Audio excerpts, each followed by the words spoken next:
Doctor साहब अस्सलाम वालेकुम। मुझे आपसे बात करके बहुत अच्छा लग रहा है। मेरा नाम अशोक कुमार व्यास है। मेरा ताल्लुक हिंदू ब्राह्मण से है और बड़ा बाजार में रहता हूँ। मेरा सवाल ये है, I read in newspaper then one person in sleeping mood giving divorce to his wife is right or wrong, and what is the validity of this type of divorce when he was sleeping? भाई साहब सवाल पूछ रहे हैं कि अभी उन्होंने paper में पढ़ा कि एक आदमी ने पेपर में पढ़ा कि एक आदमी ने नींद के अंदर अपने बीवी को तलाक तलाक तलाक कहा। अगर कोई नींद के अंदर तलाक तलाक तलाक कहता है तो क्या तलाक हो जाती है? लेकिन अगर कोई बिना होश में नहीं है, चाहे वो शराब की हालत में है, चाहे वो नींद में है, अगर तलाक कहता है तो तलाक नहीं होती, चाहे नींद में हो या शराब की हालत में। शराब की हालत में भी आदमी को होश नहीं रहता है, या नींद की हालत में तलाक तलाक बोला तो तलाक होती ही नहीं है। उसे होश में होना चाहिए और तलाक की बहुत सारी शराइत है। कुरान में अल्लाह ताला फरमाते हैं कि आप मियाँ बीवी के अगर कुछ प्रॉब्लम होता है तो आपस में बैठ के बात करो। अगर बीवी ने ज्यादा नमक डाला तलाक तलाक तलाक बोलना ये तो है नहीं, बीवी को बोलो नमक कम चाहिए मुझे खाने में। तो कुरान और हदीस में आता है कि पहले मियाँ बीवी को बैठकर बात करनी चाहिए, और अगर बात नहीं सुलझती तो कुरान मजीद में सूरह निसा की आयत नंबर 35 में अल्लाह ताला कहते हैं कि शौहर की और बीवी की तरफ से एक बड़े आदमी को लेकर समझौता करो और मामला हल करो। फिर भी अगर नहीं होता है तो फिर बहुत टाइम लगेगा ये बताने में। अगर आप कहते हैं तो मैं बता देता हूँ। और वो गुस्से में नहीं देना चाहिए, नशे की हालत में देना चाहिए, होश में देना चाहिए, काफी शराइत है। वो बीवी हैस में नहीं होना चाहिए, she should not have menstrual पे, बहुत सी शराइत है।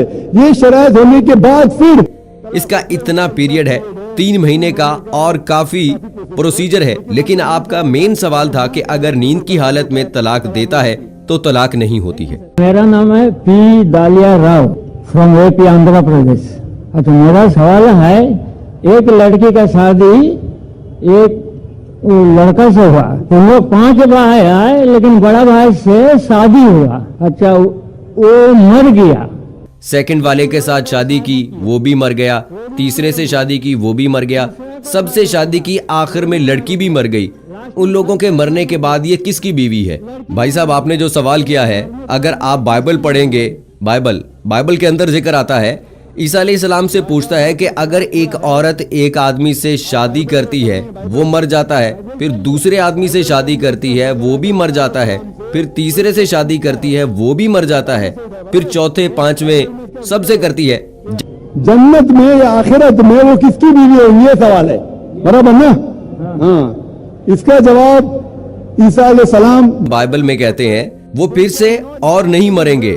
और इस्लाम में भी जब आखिरत में जाएंगे, जिस तरीके से अभी रिलेशनशिप है ना, वैसा नहीं है। अब ये पूछें, एक आदमी 90 साल की उम्र में मरता है, एक बच्चा 2 साल की उम्र में मरता है, आखिरत में उम्र क्या होगी? अगर सोचें 90 साल का आदमी वापस आखिरत में आएगा इतना बूढ़ा, तो अल्लाह जब उठाएंगे it will be something different. तो जरूरी नहीं है कि 90 साल का मरे तो 90 साल का ही उठाएंगे। जन्नत में आप अल्हम्दुलिल्लाह तंदुरुस्त रहेंगे। आप समझ रहे हैं ना? इसी तरीके से खाना पीना, जिस तरीके से हम आज खा पी रहे हैं, वी रिक्वायर सेक्सुअल रिलेशनशिप, आखिरत में इट विल बी डिफरेंट, अलहदा रहेगा। तो वहाँ ऐसा मामला नहीं रहेगा कि किसकी बीवी रहेगी। पहले सब लोग जन्नत में जाएंगे, क्या पता। अब समझे कि नहीं? सब लोग जन्नत में जाएंगे, क्या पता सब लोग भी नेक रहेंगे। That is a different situation. तो जरूरी नहीं कि वो औरत हर एक की बीवी रहेगी, लेकिन अगर सब लोग नेक हैं तो अल्लाह ने जन्नत में हर एक को हूर देनी है। हूर मतलब a beautiful girl, so all will be satisfied. सब लोग खुश रहेंगे, अल्लाह ताला सब लोगों को खुश करेगा। हाँ, लेकिन जरूरी नहीं है कि वो औरत हर एक की बीवी बने आखिरत में। नाम पिंटू रजत था, पेशा स्टूडेंट है, अभी नाम है ताहिर अब्दुल्ला। सवाल यह है कि एक तरफ इस्लाम में ये कहा जाता है कि अपने वालिदैन की खिदमत करना जरूरी है, तो अगर मेरे ईमान लाने पे उन लोगों को तकलीफ है और मेरे ईमान पे मेरी नमाज पढ़ने पर उन लोगों को तकलीफ है, तो इस हाल में क्या किया जाए? मतलब ईमान पे कमजोरी आती जाती है। भाई साहब ने बहुत अच्छा सवाल पूछा है।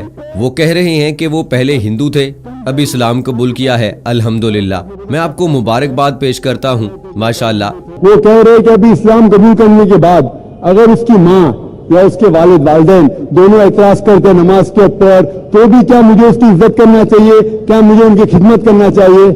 जो अभी मैंने तकरीर में कहा वो अपनी जगह बिल्कुल सही है। आपको अपने वालिदैन की खिदमत करनी चाहिए, उफ तक नहीं कहना चाहिए।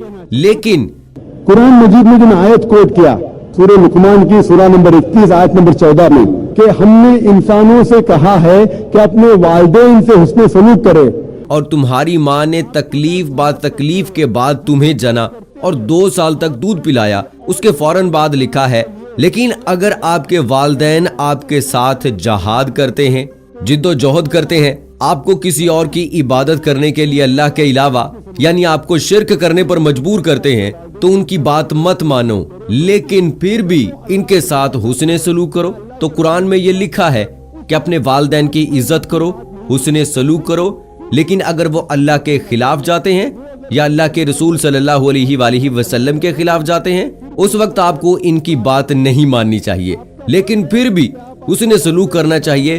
तो वो अगर बोलते हैं नमाज मत पढ़ो, आपको नमाज पढ़नी चाहिए, लेकिन फिर भी इनके साथ प्यार से पेश आना चाहिए। आपका फर्ज है, अगर वो मुशरिक हैं, भले वो गैर मुस्लिम है, फिर भी आपको उनके साथ प्यार से पेश आना चाहिए। ये फर्ज है आपका। अगर आप प्यार से पेश नहीं आएंगे तो आप अल्लाह के खिलाफ जाएंगे, अल्लाह के रसूल के खिलाफ जाएंगे। लेकिन अगर वो आपसे कोई चीज कह रहे हैं जो शरीयत के खिलाफ है, अल्लाह और अल्लाह के रसूल सल्लल्लाहु अलैहि वसल्लम के खिलाफ है, तो उस वक्त आप उनकी बात मत मानिए, लेकिन फिर भी उनके साथ प्यार से पेश आइए और उनको दावत दो।